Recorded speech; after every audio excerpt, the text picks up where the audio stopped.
கர்த்தருடைய பரிசுத்த நாமம் மகிமை உண்டாவதாக. இந்த ஆகஸ்ட் மாதத்திலே நாம் பார்க்க இருக்கிற செய்தியினுடைய தலைப்புன்னா, முதல் நாளிலே தேவன் மீது தாகமாய் இரு என்கிறதனுடைய மையமாய் வைத்து நாம் இந்த சங்கீதம் 63 நாம் தியானிக்க இருக்கிறோம். தேவன் மீது தாகமாய் இரு. இந்த ஃபுல் மாதம், இந்த ஆகஸ்ட் மாதம் முழுவதும் நாம் கர்த்தருடைய வார்த்தையின் மீது தாகமாக இருக்கும் பொழுது கர்த்தர் நமக்கு என்ன செய்கிறவராய் இருக்கிறார் என்று பார்க்கும் பொழுது அதில் சில காரியங்கள் இருக்கிறது. அதை நாம் படிப்படியாய் ஒன்றொன்றாய் நாம் பார்க்கலாம். முதலாவது, தேவன் மீது தாகமாக இரு என்று சொல்லும் பொழுது சங்கீதம் 63:1 சொல்லியிருக்கிறது, நாம் என்ன சொன்னால், அதிகாலையிலே அவரை தேடுகிறவர்களாய் நாம் காணப்பட வேண்டும். ஒரு மனுஷனுக்குள்ளாக தாகம் எப்படி இருக்கிறது இல்லை என்று பார்க்கும் பொழுது அவர்கள் முதலாவது கர்த்தரை தேடுகிறவர்களாய் இருப்பார்கள். ஹல்லேலூயா. நாம் அமேஸ்வரன் தேவனுடைய சமூகத்தை நம்ம அதிகாலையிலே தேடக்கூடிய நல்ல ஒரு பழக்கம். ஏன் வேதாகமத்தில் அதிகாலை என்று சொல்லியிருக்குன்னா, ஒரு நாளுடைய துவக்கத்தை நாம் முதலாவது கர்த்தருடைய சமூகத்திலே வைத்து நாம் துவங்க வேண்டும் என்பதனுடைய அர்த்தமாக காணப்படுகிறது. ஒவ்வொரு தேசத்திலே அதிகாலை என்பது நமக்கு ஒருவேளை அதிகாலையாக இருக்கிறது, மற்ற தேசங்களுக்கு அது இரவுகளாய் காணப்படும். அப்படியாக இருக்கும் பொழுது சில பகுதிகளிலே நம்மளுக்கு அதிகாலையாக இருக்கும் பொழுது அவர்களுக்கு நேரம் கடந்து அவர்களுக்கு பல மணி நேரங்கள் கடந்ததாய் காணப்படும். இவ்விதமாக இருக்கும் பொழுது எப்படி இந்த அதிகாலை என்று சொல்லும் பொழுது ஒரு நாளுடைய துவக்கத்தை முதலாவது நாம் தேவனுடைய சமூகத்திலே நாம் கொடுக்கிறவர்கள அந்த தாகம் நமக்குள்ளாக காணப்பட வேண்டும். ஹல்லேலூயா. ஒரு நாளுடைய துவக்கத்தை கர்த்தரிடத்தில் கொடுக்கக்கூடிய அந்த தாகம் நமக்குள் இருக்கும் பொழுது அநேக காரியங்களை கர்த்தர் நம்முடைய வாழ்க்கையில் செய்கிறவராக இருக்கிறார். ஹல்லேலூயா.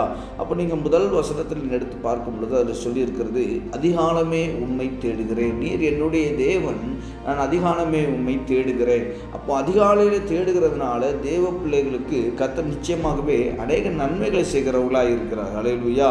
வேதத்தில் நீங்கள் யாத்திராகமத்தினுடைய புஸ்தகம் 15ஆம் அதிகாரத்தில் 2ஆம் வசனத்தை எடுத்து வாசிக்கும் பொழுது, கர்த்தரை நாம் அதிகாலை தேடும் பொழுது கர்த்தர் நமக்கு எப்பேற்பட்டவராய் இருக்கிறார் என்றால், அவர் நம் பலனும் என் கீதமுமானார், அவர் எனக்கு இரட்சிப்புமானார், அவரே என் தேவன், அவருக்கு வாசஸ்தலத்தை ஆயத்தம் பண்ணுவேன், அவரே என் தகப்பனுடைய தேவன், அவரை உயர்த்துவேன். ஹல்லேலூயா. நமக்கு அவர் பலனும் நமக்கு கீதமுமாய் இருக்கிறார், அவர் நம்மை ரட்சிக்கிறவராய் இருக்கிறார். ஒவ்வொரு மனிதனுடைய வாழ்க்கையிலும் கர்த்தரை தேடும் பொழுது கர்த்தர் அவர்களுடைய ஆத்துமாவை கர்த்தர் பாதுகாக்கிறவராய் இருக்கிறார். ஹல்லேலூயா. இந்த உலகத்தில் நம்மை பாதுகாக்கிறது நம்முடைய தேவனாகிய கர்த்தர். மனுஷன் கர்த்தரை தேடும் பொழுது கர்த்தர் நிச்சயமாகவே நம்மை பாதுகாத்து வழிநடத்துவாராக. கடந்த 7 மாதத்தில் நம்ம பாருங்கள், எத்தனையோ விதமான சூழல்கள் நம்முடைய வாழ்க்கையில் காணப்பட்டது. எத்தனையோ விதமான கண்களுக்கு தெரியாத எத்தனையோ ஆபத்துகள் நம்மை சுற்றிலும் காணப்பட்டது. ஆனால் அத்தனை ஆபத்துகளும் கர்த்தர் நம்மை பாதுகாத்து அவரை தேடுகிறபடினால இந்த புதிய மாதத்திற்குள் கர்த்தர் நம்மை என்ன செய்திருக்கிறார், கடந்து வர பண்ணியிருக்கிறார். ஹல்லேலூயா. அப்போ அவரை தேடும் பொழுது நிச்சயமாய் அதற்கேற்ற பிரதிபலனை கர்த்தர் நமக்கு கொடுக்கிறவராக இருக்கு. அவர் நம்மை உயர்த்துகிறார். அவரை தேடும் பொழுது தெய்வ பிள்ளைகளை உயர்த்துகிறார். பரிசுத்த வேதாகமத்தில் கூட எடுத்து பார்க்கும் பொழுது கர்த்தரை தேடின தேவ ஜனங்கள் ஒரு நாளும் வெட்கப்பட்டு போனதில்லை. ஹல்லேலூயா. கர்த்தரை தேடும் பொழுது கர்த்தர் நிச்சயமாய் தம்முடைய பிள்ளைகளை கர்த்தர் உயர்த்துகிறவராய் இருக்கிறார். ஹல்லேலூயா. அவர்களுக்கு கர்த்தர் பாதுகாப்பாக இருக்கிறார், அவர்களை ரட்சிக்கிறவராய் இருக்கிறார்.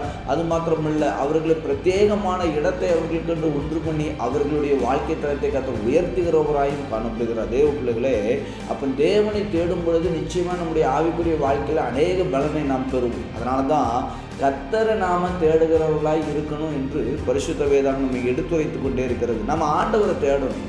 நம்முடைய வாழ்க்கையில் நம்ம கர்த்தரை தேடும் பொழுது நமக்கு தேவன் மூலமாக தான் அநேக காரியங்கள் நடக்கும். இன்றைக்கி நம்ம ஆண்டவர் தேடாமல் வாரத்தில் ஏதோ ஒரு நாள் சண்டே மாத்திரம் நம்ம ஆராதிச்சிட்டோம், ஏதோ ஒரு நாள் மாத்திரம் தேவ சமூகத்துக்கு கடந்து வந்துட்டு, ஏதோ ஒரு நாள் மாத்திரம் வேதாகமத்தை எடுத்து நம்ம வாசித்துட்டு அப்படி இருந்தோம்னா நம்முடைய ஆவிக்குரிய வாழ்க்கையில் கர்த்தரை நம்ம காண முடியாது. ஹல்லேலூயா.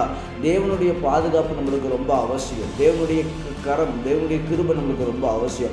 அப்போ தேவனை நம்ம அண்டிக் கொள்ளும் பொழுது தான், நாம் அவரை தேடும் பொழுது தான் நம்ம அவரை கண்டடைவோம். ஹல்லேலூயா.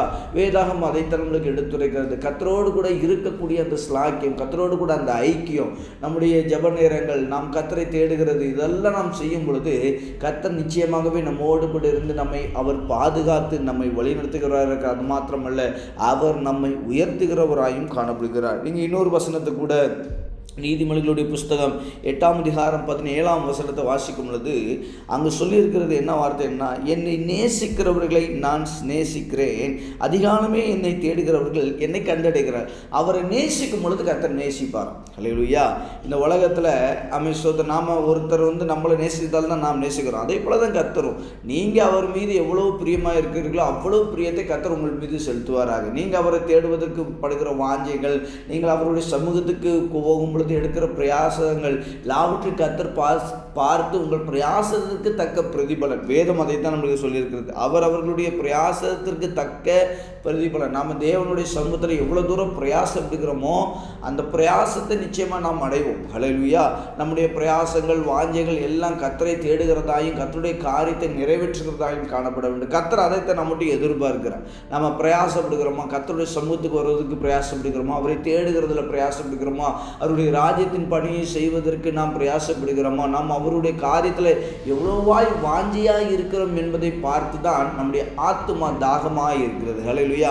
அப்போ அவரை தேடும்படியாக அதிகாலமே நீங்கள் அவரை தேடும்படியான அந்த தாகம் உங்களுக்குள்ளாக இருக்கும் பொழுது அவர் உங்களை உயர்த்துகிறவராக இருக்கிறார். அது மாத்திரமல்ல, அவர் நம்மை நேசிக்கிறவராயும் சிநேகிக்கிறவராயும் அங்கே என்ன செய்யப்படுகிறார், காணப்படுகிறார். இரண்டாவது காரியம், ஆமென் ஸ்தோத்திரம், அவர் மீது தாகமாக இருக்கிறது என்பதை குறித்து 3வது வசனம் சொல்லியிருக்கிறது, ஜீவனை பார்க்கிலும் உமது கிருபை நல்லது, என் உதடுகள் உம்மை துதிக்கும்.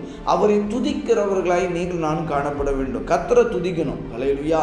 தேவன் நமக்கு செய்த நன்மைகளை ஒவ்வொரு நாளும் சொல்லி துதிக்கக்கூடிய இருதயம் நமக்குள் நிச்சயமாய் வேணும். ஹல்லேலூயா. ஏதோ நமக்கு தேவையான போது மாத்திரம் தேவனை துதிக்கிறதும், ஏதோ நம்மளுக்கு தேவையான ஒரு வேலையில் மாத்திரம் ஆண்டவரை தேடுகிறது மாத்திரம் இருக்கக்கூடாது. சிலர் தங்களுடைய ஆதாயத்திற்காக கர்த்தரை தேடுவாங்க. சிலர் தங்களுடைய ஆதாயத்திற்காக கர்த்தரை என்ன செய்வாங்க, துதிப்பாங்க. தங்களுக்கு ஏதோ ஒரு காரியம் தேவைப்படும், இல்லாவிட்டால் தங்களுக்கு இந்த காரியம், குறிப்பிட்ட காரியம் நடக்க வேண்டும் என்று சொல்லி கர்த்தரை தேடுகிறவர்களாக இருப்பார்கள். தேவ பிள்ளைகளை நாம் அப்படி இருக்கக்கூடாது. நமக்குள்ளாக கர்த்தரை துதிக்கக்கூடிய அந்த துதி எப்பொழுதுமே காணப்பட வேண்டும். ஹல்லேலூயா. கர்த்தர் நம்மை உண்டாக்கினதுடைய நோக்கம் அவரை துதிக்கக்கூடிய ஜனங்களாய் தான் நீங்களும் நானும் காணப்பட வேண்டும் என்பதன் அடிப்படையில் கர்த்தர் நம்மை உண்டாக்கியிருக்கிறார். ஹல்லேலூயா. வேதாகமத்தில் நீங்கள் வாசிக்கும் பொழுது சங்கீதத்தின் புஸ்தகத்தில் 27ஆம் சங்கீதத்தை நீங்கள் எடுத்து வாசித்தீங்கன்னா அதில் சொல்லப்பட்டிருக்கிற வார்த்தை, சங்கீதத்தினுடைய புஸ்தகம் 27:4 நான் எடுக்கிறேன், வாசி. சங்கீதத்தின் புஸ்தகம் 27, கர்த்தரிடத்தில் ஒன்றை கேட்டேன், அதையே நாடுவேன். நான் கர்த்தருடைய மகிமையை பார்க்கும்படியாக அவருடைய ஆலயத்தில் ஆராய்ச்சி செய்யும்படியாகவும் நான் என் ஜீவனுள்ள நாளெல்லாம் கர்த்தருடைய ஆலயத்திலே தங்கியிருப்பதையே நாடுவேன். ஹல்லேலூயா. அப்போ தேவனிடத்தில் நமக்கு ஒரு காரியத்தை கேட்கும் பொழுது, அவருடைய மகிமையை தேவ சமூகத்தில் பார்க்கும் பொழுது நாம் அவரை துதிக்கிறவர்களாய் காணப்பட வேண்டும். ஹல்லேலூயா. சங்கீதம் மிக தெளிவாக நமக்கு எடுத்துரைக்கிறது. கர்த்தரை நாம் என்ன செய்யணும், அவருடைய சமூகத்தை நம்ம நாடணும், அவரை நாம் துதிக்கிறவர்களாய் காணப்பட வேண்டும், அவருடைய காரியத்தை நாம் ஆராய்ச்சி செய்கிறவர்களாக இருக்க வேண்டும். அதுதான் நம்முடைய வாழ்க்கையில் அது நம்மளுக்கு ஒரு பிளஸ்ஸிங்காக காணப்படுகிறது. அது மாத்திரமல்ல, சங்கீதத்தினுடைய புஸ்தகத்தை நீங்கள் எடுத்து வாசிக்கும் பொழுது அதில் 96ஆம் சங்கீதத்தில் சொல்லப்பட்டிருக்கிற வாக்கியத்தை நீங்கள் வாசித்தீர்களாகில் 96:6 சொல்லியிருக்கிறது. அங்கு சொல்லப்பட்டிருக்கிற காரியத்தை நாம் வாசிப்போம். சங்கீதத்தின் புஸ்தகம் 96:6 சொல்லியிருக்கிறது, மகிமையும் கனமும் அவர் சமூகத்தில் இருக்கிறது, வல்லமையும் மகத்துவமும் அவர் பரிசுத்த ஸ்தலத்தில் உள்ளது. வேதத்தில் சொல்லுகிறது போல ஏன் கர்த்தரை துதிக்கணும்னா, கர்த்தருடைய மகிமையும் கனமும் அவர் சமூகத்தில் இருக்கும். ஹல்லேலூயா. அவருடைய மகிமையும் கனமும் அவருடைய சமூகத்தில் இருக்கிற அப்படின்னால நாம் எப்பொழுதும் அவரை துதித்து கொண்டே இருக்க வேண்டும். அது மாத்திரமல்ல, அவர் வல்லமையும் மகத்துவம் நிறைந்த ஒரு தேவனாய் இருக்கிறார். ஹல்லேலூயா. அவர் வல்லமை செய்கிற ஒரு தேவன், மகத்துவம் நிறைந்த ஒரு தேவன். இவ்விதமாய் கர்த்தர் இருக்கிறபடினால தேவ பிள்ளைகளே, நாம் அவரை துதிக்கணும். ஒவ்வொரு நாளும் கர்த்தரை துதிக்கணும். கர்த்தர் செய்த நன்மைகளுக்காக, கர்த்தர் உங்களுக்கு பாராட்டு இறக்கத்திற்காக. உங்களுடைய வாழ்க்கையில் துதி என்கிற ஆயுதத்தை மாத்திரம் நீங்கள் வைத்துக் கொண்டிருப்பீர்களார்கள், உங்களுடைய வாழ்க்கையில் அநேக காரியங்கள் நீங்கள் விடுதலை உணர முடியும். ஹல்லேலூயா. உங்களுடைய நாவு ஒவ்வொரு நாளும் கர்த்தரை துதித்து கொண்டே இருக்கணும், கர்த்தர் செய்த நன்மைகளை சொல்லி. ஏன்னா அவர் வல்லமை உள்ள ஒரு தேவன், அவர் பரிசுத்தம் உள்ள ஒரு தேவன், அவர் பராக்கிரம் உள்ள தேவன். கர்த்தர் யாவே நமக்காய் செய்கிறவராக இருக்கிற அப்படின்னால அவரை துதித்து கொண்டே இருக்கணும். நாள் முழுவதும் அவரை துதிக்கக்கூடிய அந்த கிருபையை கர்த்தர் ஒவ்வொருவருக்கும் இந்த கால வேளையிலே தந்தருள்வாராக. 3வது காரியம் வேதாகமத்தில் வாசிக்கும் பொழுது, அவரை தாகமாய் இருக்கிறது என்று சொல்கிறவர்கள் அவரை போற்றி மகிமைப்படுத்த வேண்டும். சங்கீதம் 63:5 சொல்லியிருக்கிறது, நிலத்தையும் கொழுப்பையும் உண்டது போல என் ஆத்துமா திருப்தியாகும், என் வாய் ஆனந்த களிப்புள்ள உதடுகளால் உம்மை போற்றும். எப்போ ஒரு மனுஷனுடைய ஆத்துமா திருப்தி ஆகிறதோ அப்போதான் அவனால் கர்த்தரை போற்ற முடியும். ஹல்லேலூயா. நம்ம ஒவ்வொரு நாளும் கர்த்தரை திருப்தியாக்கி நடத்துகிறவராக இருக்கிறார். கர்த்தரை திருப்தியாகி நடத்துகிறதுனால தான் இன்றைக்கி நாம் இந்த நிலையில் நல்ல ஒரு ரீதியில் காணப்படுகிறோம். எத்தனையோ நபர்களுக்கு நம்ம தேவைகள் சந்திக்கப்படாமல் இருக்கும் பொழுது கர்த்தருடைய வாழ்க்கையில் எந்த ஒரு குறைவும் இல்லாமல் இம்மட்டுமாய் கர்த்தர் 7 மாதத்தை கடந்து வரப்படினாரே. அப்போ கர்த்தர் நம்மை ஒவ்வொருவரையும் திருப்தியாக தான் நடத்துகிறாரு. ஹல்லேலூயா. கர்த்தர் எந்தவித குறைவுகளும் நம்மளை வைக்கலை, எந்தவித ஒரு குறைவுக்குள்ளாக உங்களை எண்ணி நடத்தலை. அவர் ஒவ்வொரு நாளும் உங்களோடு கூட இருந்து உங்களை நடத்தி வருகிறபடினாலே நீங்கள் அவருடைய நாமத்தை போற்றி மகிமைப்படுத்தணும். ஹல்லேலூயா. நம்ம ஆத்மா திருப்தியா இருக்கும் பொழுது நிச்சயமாக கர்த்தரை நம்ம போற்றுவோம். உங்களுடைய ஆத்மா எப்படிப்பட்டதாக இருக்கிறது? எரேமியாவுடைய புஸ்தகம் 31:4 எடுத்து வாசிக்கும் பொழுது அதில் சொல்லப்பட்டிருக்கிற வார்த்தையை பாருங்களேன். இஸ்ரவேல் என்னும் கன்னிகையே, மறுபடியும் உன்னை கட்டுவிப்பேன், நீ கட்டப்படுவாய், மறுபடியும் நீ மேலவாத்தியத்தோடு ஆடல் பாடல் செய்கிறவர்களின் களிப்புள்ள கூட்டத்தோடு புறப்படுவாய்.